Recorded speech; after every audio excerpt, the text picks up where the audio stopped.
Hey, it's Sparky, Fifer, 1250 AM The Fan, beautiful Milwaukee, Wisconsin, 1250 AM The Fan studios, and follow me on Twitter at Sparky Radio. Normally, we have Nathan Marzian with us. He has other previous commitments here on a Thursday. So in his place, the guy that you all just get mad at all the time about everything you get mad at him for everything. He wakes up in the morning, you yell at him. He is Gery Woelfel. Follow him on Twitter at Gery Woelfel, Gery Woelfel, longtime guy of the Racine Journal-Times, longtime insider for WSSP over the course of time. And now has his own website, right? WoelfelsPressbox.com. Plus, he's a contributor for Lindy Sports Magazine. And aren't you writing a book too? I heard rumor of Gery Woelfel. Is that true? That is true. Your sources are impeccable as usual. Yeah, they're impeccable. Yeah, a gentleman named Roland Lazenby, who I consider the foremost writer in the country. He's written books on Michael Jordan. You heard of him, right? Oh yeah, Kobe Bryant. They're all New York Times bestsellers. And he contacted me a couple years ago and asked if I wanted to hop on board with him and write a book on Magic Johnson. So we're doing a biography on Johnson, and we wrapped it up, maybe about 2-3 weeks ago, and it should be available probably in the next month or so. But Steve, you're going to need a crane to take it off the bookshelf. It's massive. I can imagine. I've been working on it forever. So, yeah, I can't wait to see how this one turns out. Looking forward to checking that one out. All right, Gery. So it's been a while, obviously, since we have talked, back to the days of the sports junkies in Racine, where we used to yell and scream at each other about the Packers and the we Bucks. Did? And yeah, it's hard to believe you and I yelling at each other on the air. We yelled at each other, podcast, so forth. Let's talk about the Milwaukee Bucks right now. I said by the end of last year, I felt like this team was kind of old and slower, and they needed a way to kind of try and figure this out to get a little bit younger. Obviously, you had a couple of draft picks. You make a move from Malik Beasley, and you try to become a little bit more athletic than you were in the past.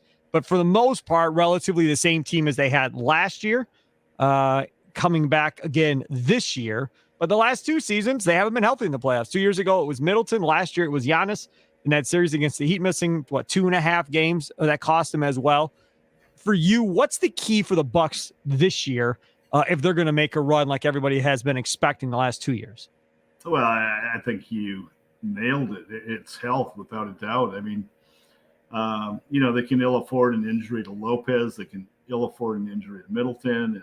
And God knows, it goes without saying, they can ill afford an injury to Giannis.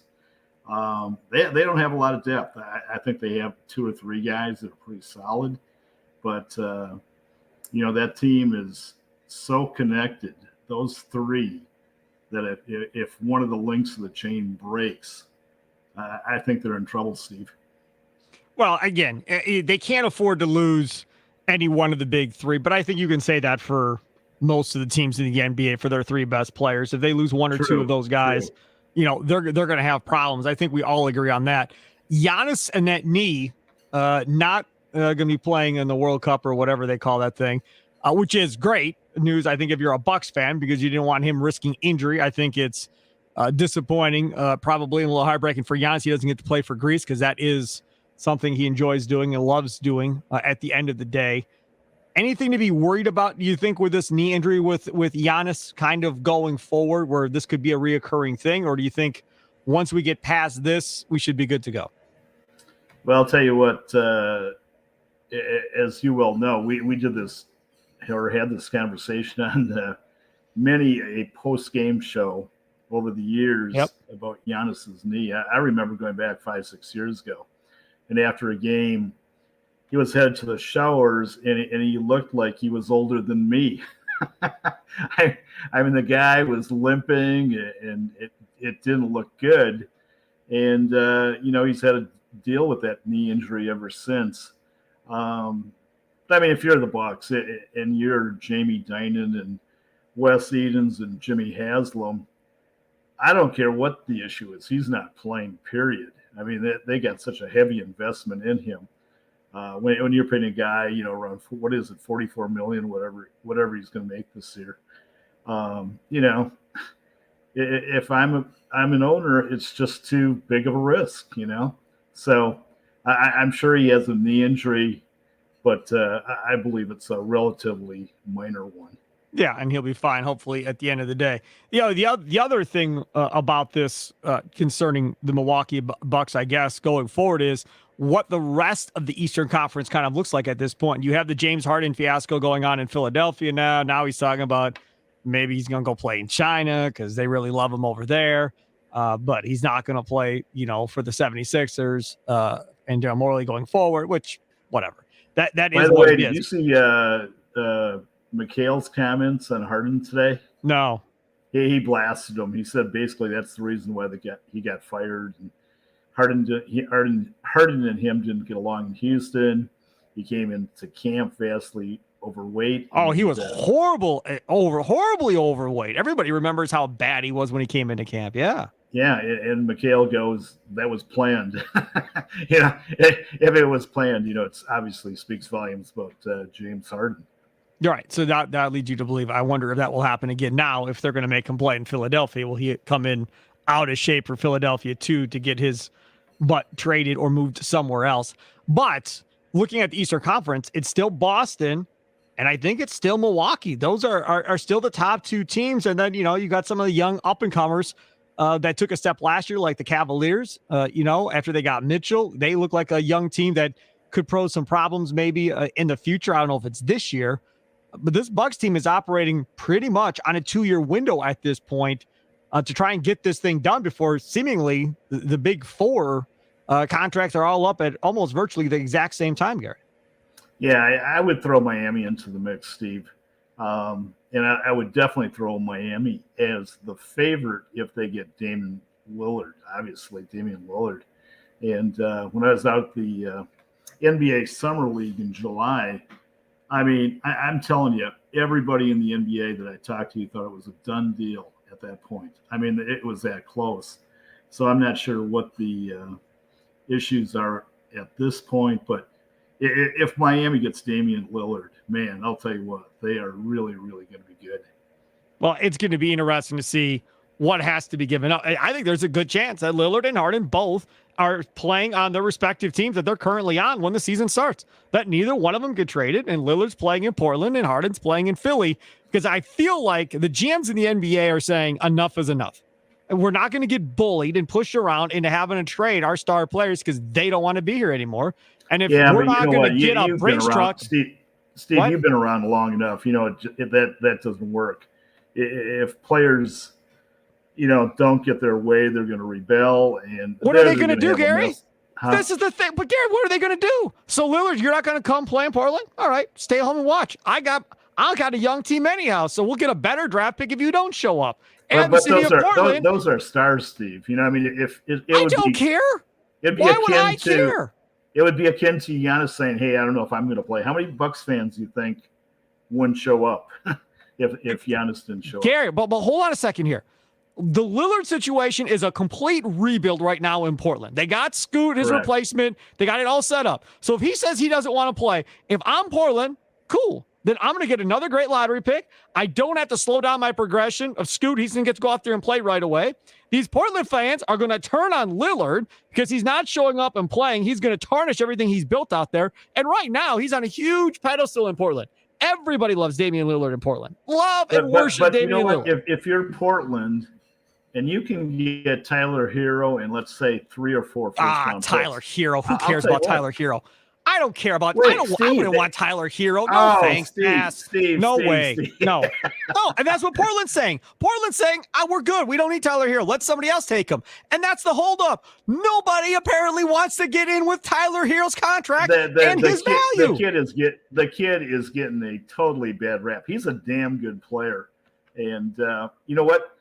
I vividly remember the last 2 years prior to the All-Star selections, I had Tyler Hero being on the Eastern Conference or on the All-Star team. But of course they went with Bam 1 year and Jimmy Butler the other.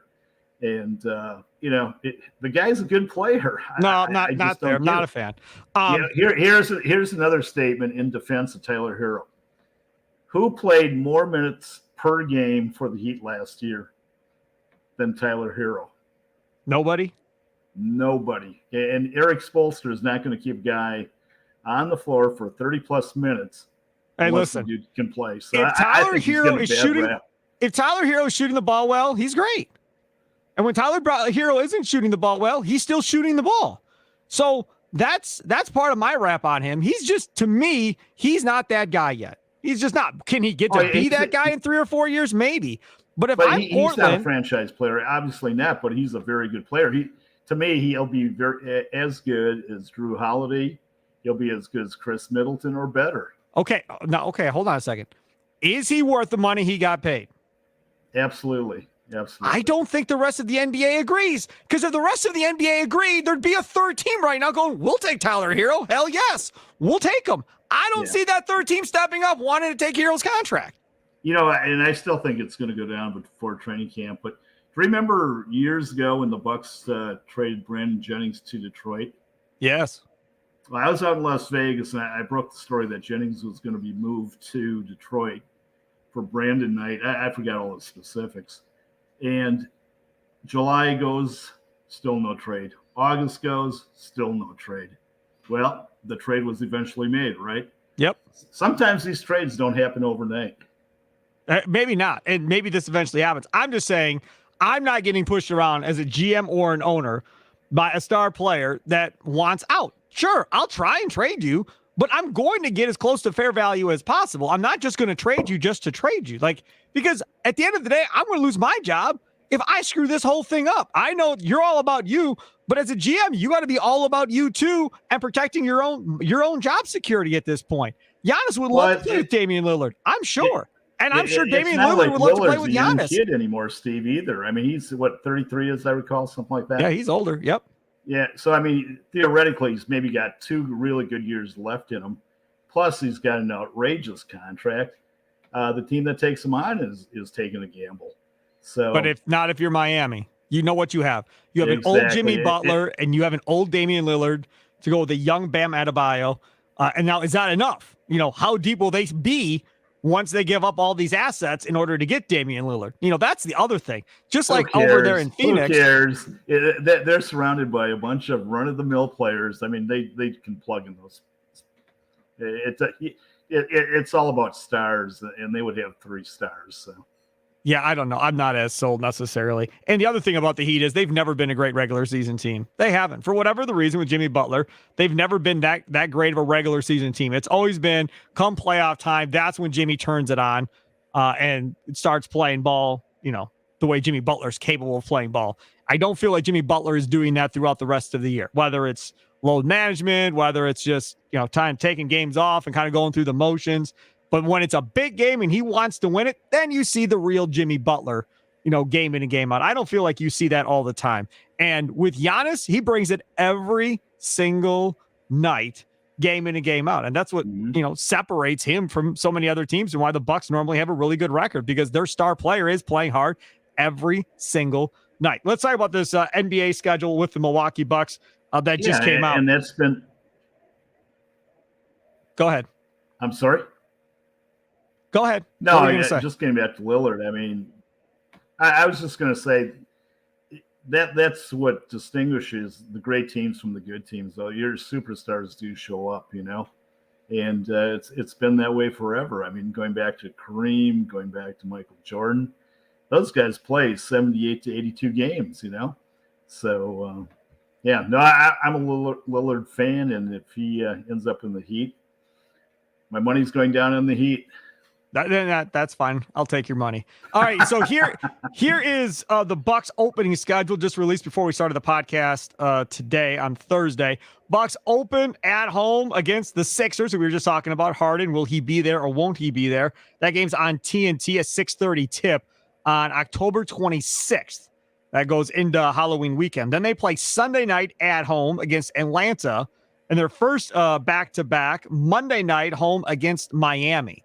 So right off the bat, they get 3 playoff teams or projected playoff teams at home against Philly, Atlanta, and Miami.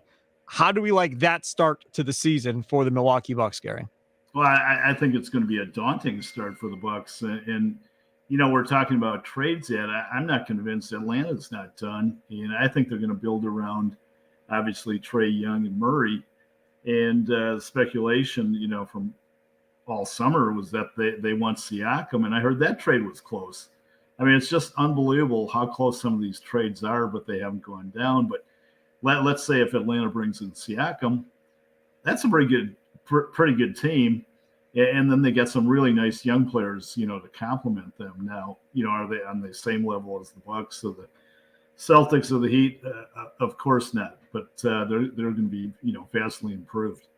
All right, let's look at November. Now, this, again, it's early. The Bucks are going to be good. Let's not set off any alarms like, oh, no, the season's going to be over in November. No.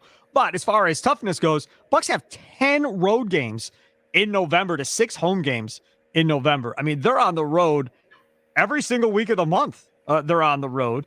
November 1st in Toronto. Then they come back for an ESPN game against the Knicks on November 3rd, a 6:30 tip. The next week, 3 of their 4 games are on the road. The week after that, 2 of 4 are on the road. The week after that, 2 of 3 are on the road. And the week after that, 2 of 4 are on the road. I mean, they spend the most of the month of November on the road.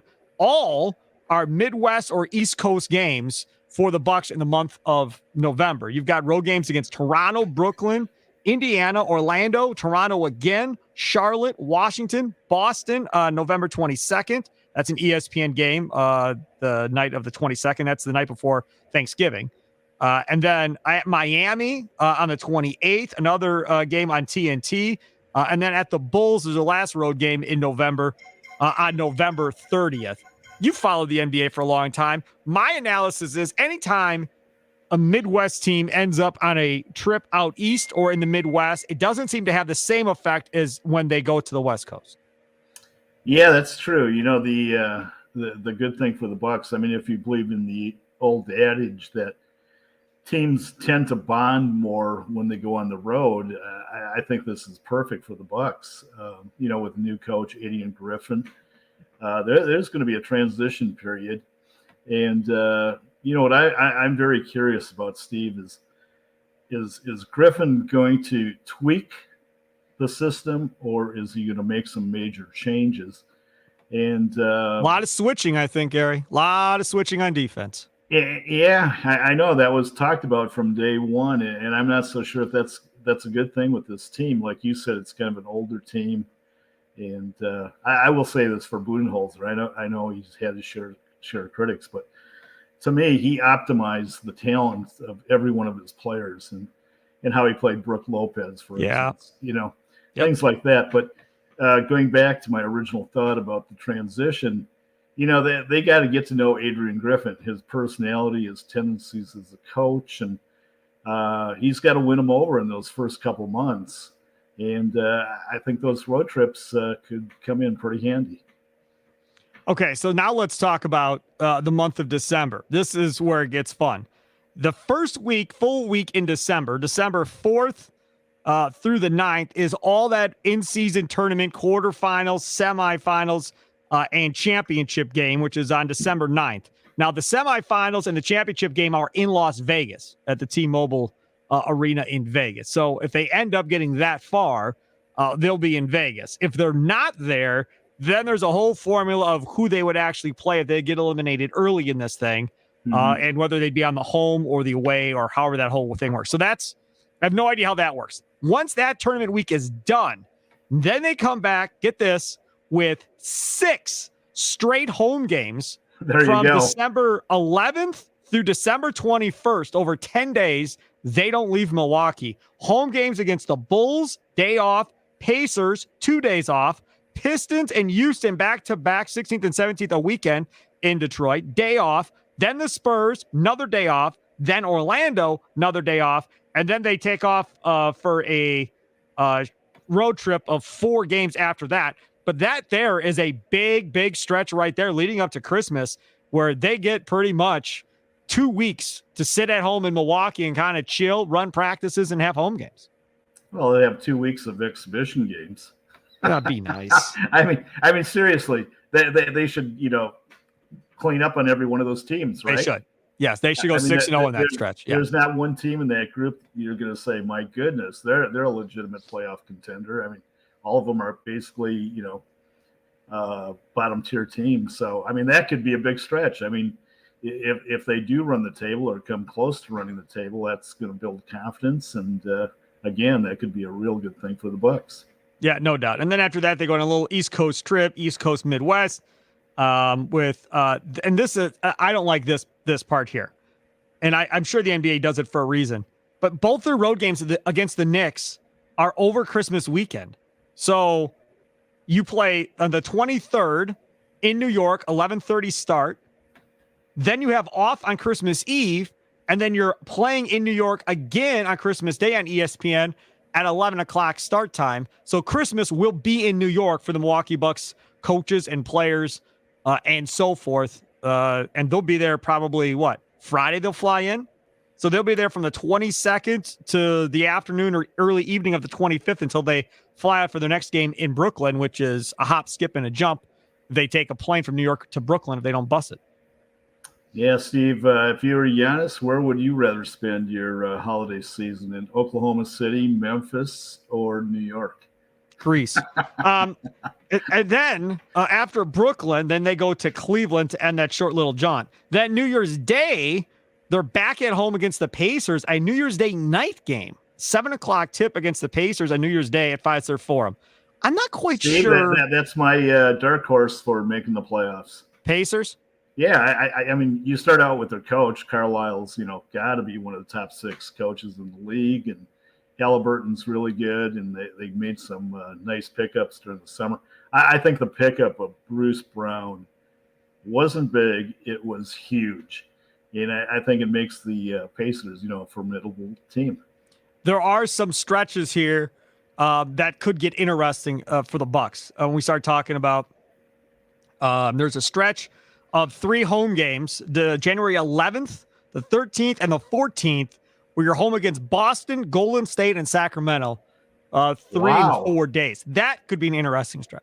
That's awesome. I mean, if I'm a Bucks fan, I'm getting tickets for every one of those games, especially Sacramento. I mean, I don't know how you feel about this, but I think Sacramento is the most exciting team in the NBA. I mean, they led the league in scoring last year, and kind of reminds me of those old ABA days where you just run and gun, and they're good. I think people are, saying last year was a fluke, but I think they're legit. I think they got a real chance to come out of the West. Yeah, that'll be interesting. And then again, another one of these scheduling things that just drive me nuts. And I don't know if other teams' schedules look like this, but then after that stretch, they have a game on the 17th in Cleveland, then 2 days off in Detroit on a Saturday. They stay in Detroit on Sunday, play another game in Detroit on Monday night. Then they come home. They play Cleveland again a week from when they just played them on Wednesday at home, a day off. And then they play Cleveland again on the 26th at home. So you play the same 2 teams.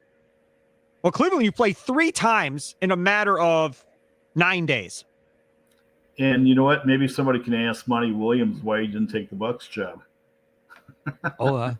I don't know. That's a good question. Do you want to get into that, or are we going to save that for a later date? We could save that for a later date. Maybe when we get into the season and they take on the Bucks. But that's interesting, right? Cleveland 3 times in like 9 days. I don't like that if I'm Cleveland. I don't want to see this Bucks team that much in that short time. What? I mean, in the old days, I shouldn't even say the old days, up until, 5 years ago, they had a gentleman in New York that put out the schedule. Now they do it, of course, by computer. Right. But can you imagine, talk about daunting task of putting together an NBA schedule? I mean, this guy was unbelievable. A guy named Matt Winnick. And he should go into the Hall of Fame for just doing that. No doubt. Yeah, because you think of all these stadiums, they have concerts coming in and out, or have minor league teams in the stadiums with the pro teams, and how that whole thing works. Yeah, no doubt. Then the Bucks go on their first West Coast trip of the year, the first of 2. Then it's January 29th at Denver, the 31st at Portland, February 3rd at Dallas, February 4th at Utah, February 6th at Phoenix. So they'll be on the road there for about almost 10 days. Road trip there with 5 games spread out over those days involving Denver, Portland, Dallas, Utah, and Phoenix on that road trip. That's a good challenge. One of the individuals I had a long conversation with at the summer league was Will Hardy, Utah's coach. Yep. And Steve, I don't know if I ever walked away more impressed after an interview with a first year coach. He had 1 year now, than Will Hardy. I can see why the Celtics hated losing him. I think he's got Utah on the right track, along with Danny Ainge, of course. I mean, the guy's a mastermind. But that's a good stretch. And like you said, Phoenix. I think some people are already coordinating the Suns to be the NBA champions, and that's going to be again. I hate to say it, but a daunting task. I think the toughest month of their schedule, in my opinion, is March. They open up the first at Chicago. That won't be as bad. But then they come back on Monday the 4th against the Clippers. And then they start another West Coast trip after that. Wednesday the 6th at Golden State. Friday the 8th at the Lakers. Sunday the 10th at the Clippers. Tuesday the 12th at the Kings. Back home on the 14th for a game against Philly. A game against Phoenix at home on the 17th. On the road at Boston on the 20th. Back home against Brooklyn on the 21st. Home against Oklahoma City on the 24th. Home against the Lakers on the 26th.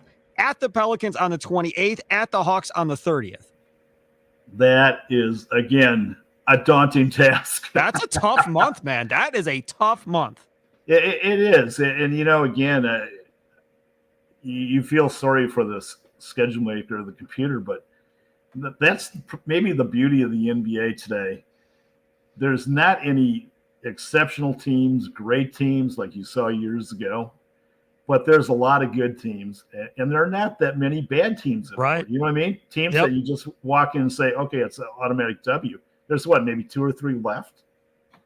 Yeah. I mean, it really is. And again, as we've gone month by month on this schedule, download the Green and Growing podcast on your Odyssey app, or if you download your favorite podcast app, streaming this live on the Odyssey Sports YouTube page like we always do. Nathan Marzian off today. Gery Woelfel doing his deal, filling in for Nathan Marzian. Just went over March. Now let's get to April.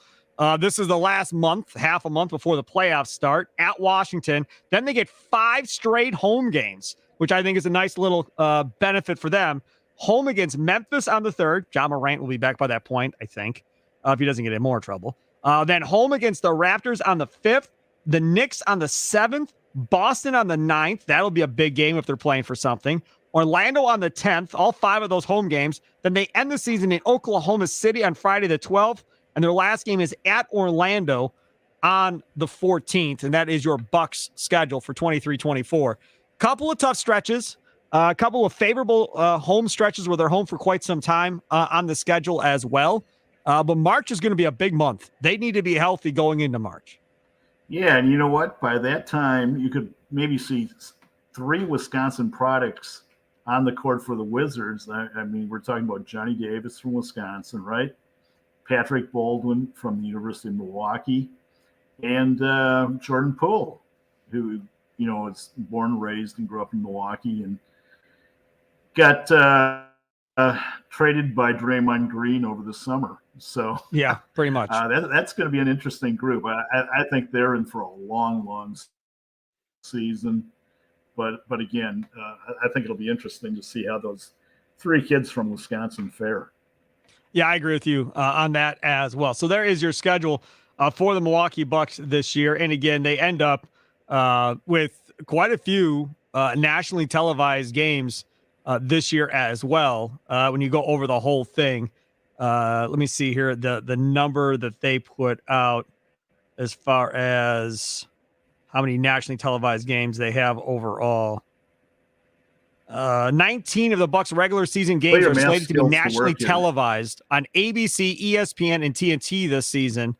Of course, including Christmas Day. The Bucks will mark the Bucks' 6th consecutive year the Bucks will play on Christmas Day. You remember the first time they played on Christmas Day in forever, and we all went crazy, like, oh my God, finally got some respect.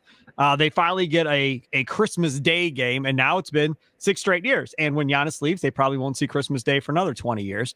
But as of right now, while they have Giannis, they get to play on Christmas Day, which is the day that everybody wants to play on, a day that the NBA had owned until the NFL decided they wanted a piece of the action. Yeah, talking about the Knicks, I had a good conversation with Thibodeau out at the Summer League, and he's really pretty pumped up about his Knicks team. And one of the things that people aren't talking about is that the Knicks pretty much have their team in place now. I mean, they made some great additions. Obviously, Brunson was a godsend.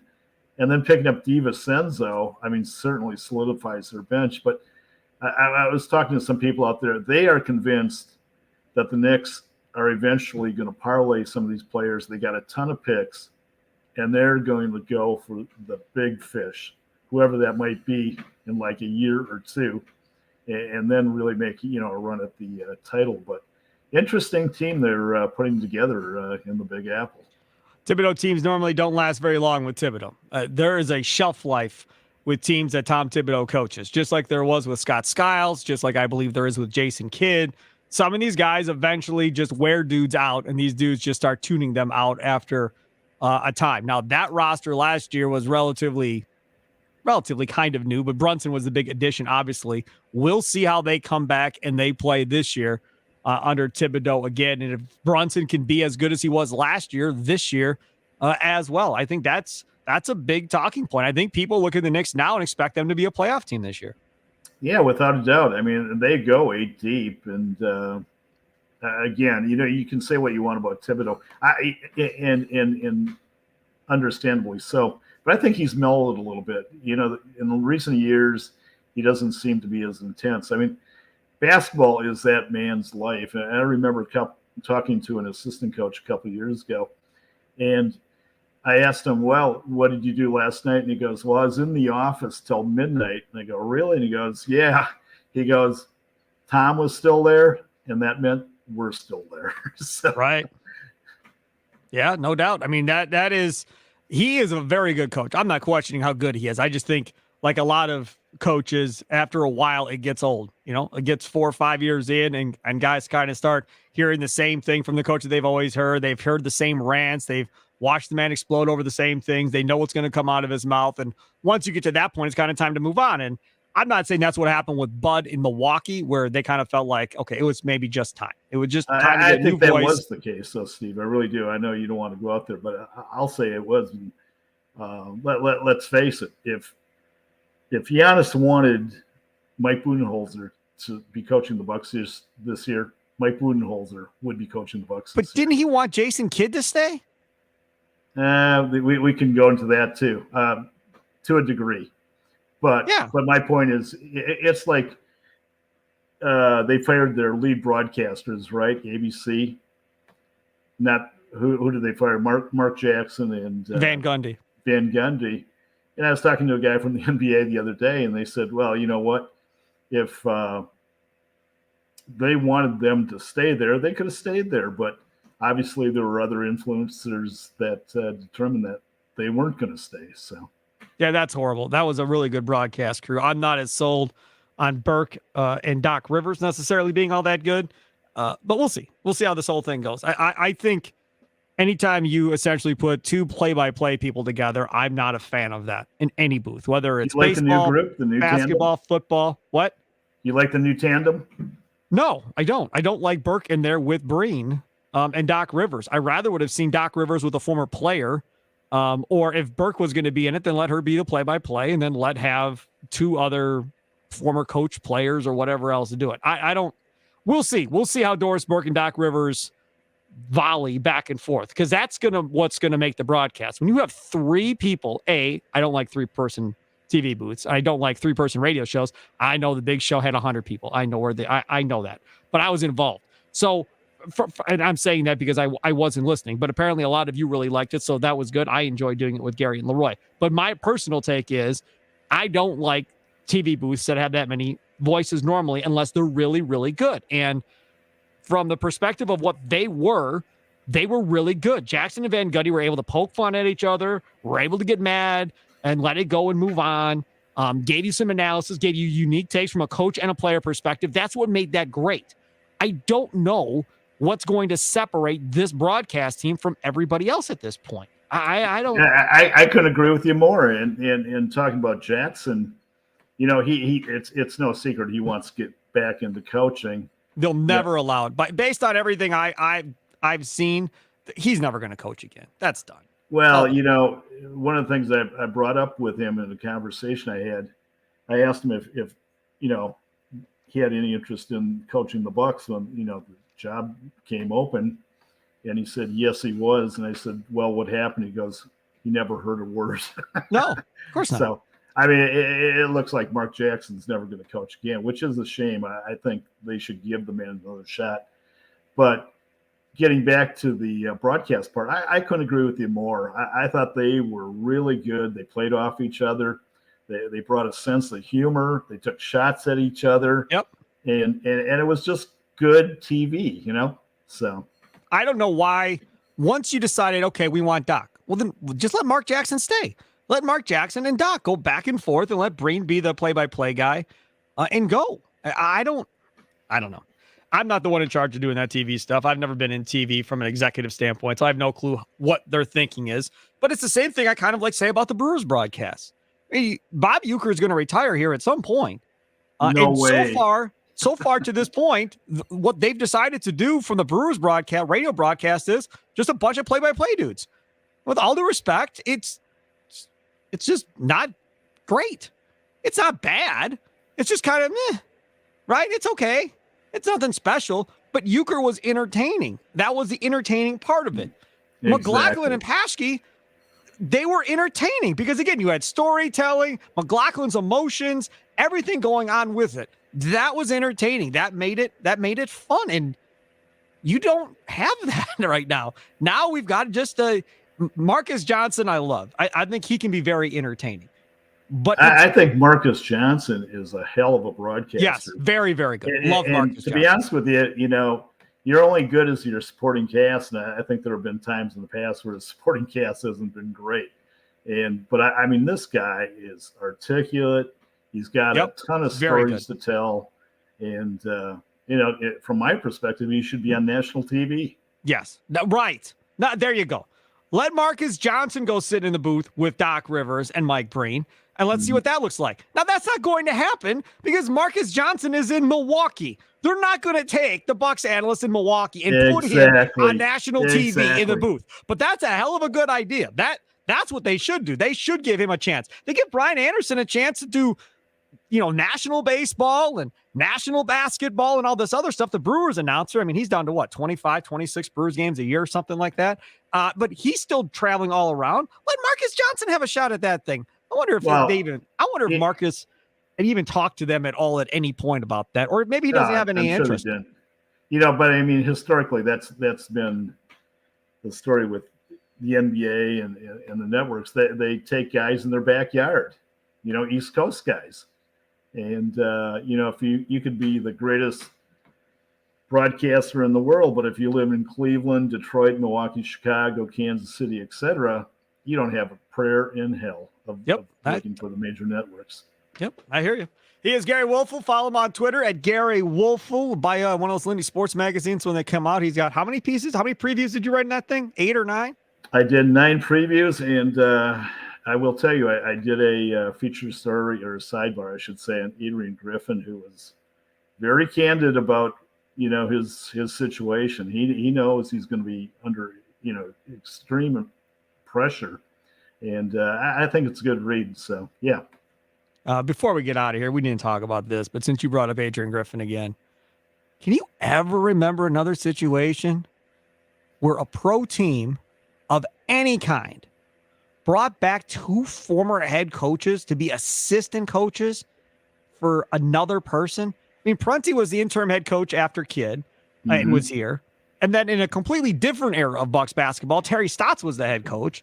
And now both sitting back on the sidelines as assistants to a guy that's never been a head coach. Like, I was floored by both of those hires. Yeah, and that's one of the topics I address in this article. It is very unusual, but Adrian obviously has waited for this opportunity. It's crazy, though.